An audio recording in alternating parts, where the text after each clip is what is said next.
नमस्कार मित्रांनो, आपल्या अपयशाची कारणे इतरांना देत बसण्यापेक्षा ती कारणे तुम्ही शोधा आणि यशस्वी व्हा.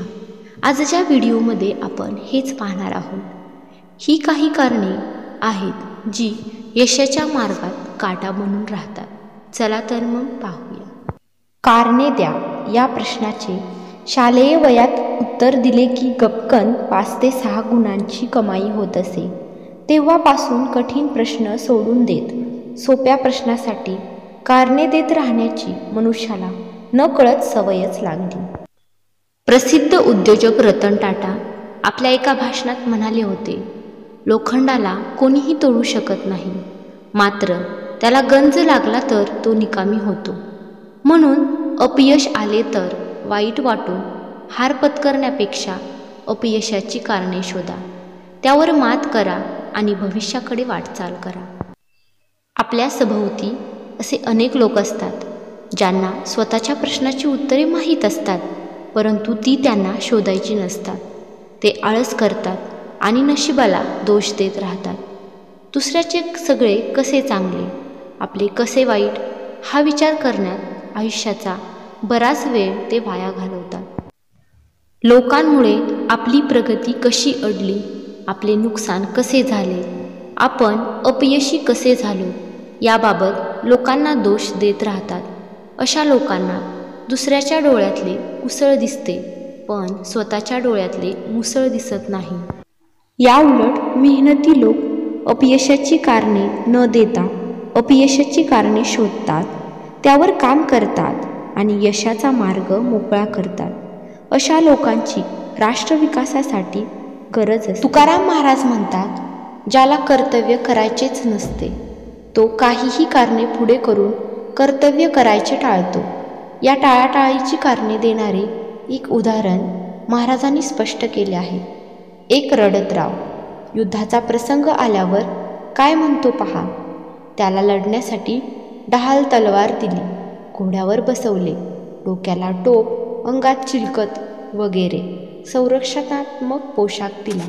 युद्धासाठी या सर्वांची मदत झाली असती, पण हा शिपाई काय म्हणतो, अहो माझे हात ढालीने तलवारीने गुंतून पडले आहेत, मी लढाई कशी करणार, या चिलकताची या टोपीची केवढी अडचण झाली आहे, मला यानेच मरण येईल, मला याचेच ओझे झाले आहे, मला घोड्यावर बसवले आहे, माझ्यावर शत्रू धावून आले तर मी पळून कसा जाऊ. म्हणजे लढण्याची गोष्ट दूरच, पळायचे कसे याची चिंता. हे उदाहरण देऊन तुकाराम महाराज म्हणतात, ज्या गोष्टी परमेश्वर प्राप्तीला साधन रूप आहेत त्याच अडचणीच्या आहेत असे मानणारे लोक या जगात पुष्कळ आहेत. त्यांना फक्त अपयशाची कारणेच देता येतात. ही आहेत अपयशाची ठळक 6 कारणे. नंबर 1, जबाबदारी घेण्यासाठी टाळाटाळ करणे. खूप सारे लोक असतात ज्यांना आयुष्यात खूप काही करायचं असतं, पण ते जबाबदारी घ्यायला दस्तावतात, भीती वाटते त्यांना. मग हेच कारण असतं त्यांना यश मिळत नाही. नंबर 2, नकारात्मक विचार करणे. खूप सारे लोक असे असतात ज्यांना कोणतीही गोष्ट करण्याच्या आधी किंवा ती केल्यानंतर ते सतत नकारात्मक विचार करत बसतात. उदाहरणार्थ, हे काम होईल की नाही, मी असं केल्यानंतर काय होईल, आपल्याला लॉस तर होणार नाही ना. खूप साऱ्या निगेटिव्ह विचारांनी त्यांच्या आयुष्यात तसंच घडतं आणि त्यांना अपयश येतं. म्हणून निगेटिव्ह विचार करणं आत्ताच बंद करा. नंबर 3, आळस करणे. अपयश येण्यापाठीमागचं हे एक मोठं कारण आहे. ज्यांच्या अंगामध्ये हा आळस शिरला आहे त्याला पावलोपावली अपयश येतच राहतं.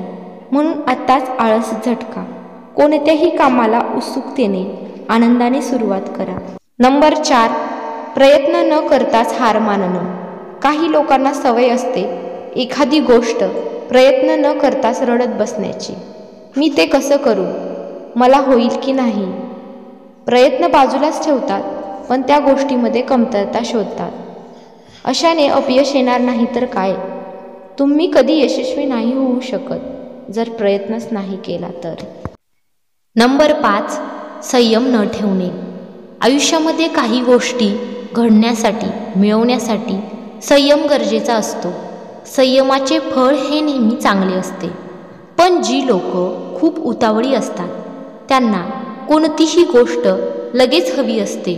ते संयम न ठेवता लगेच मार्ग बदलतात आणि अशाने येणारे यश पण अपयशात बदलते.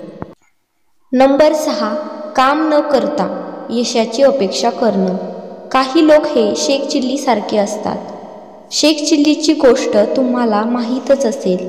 काम न करताच यशाची अपेक्षा ठेवायची.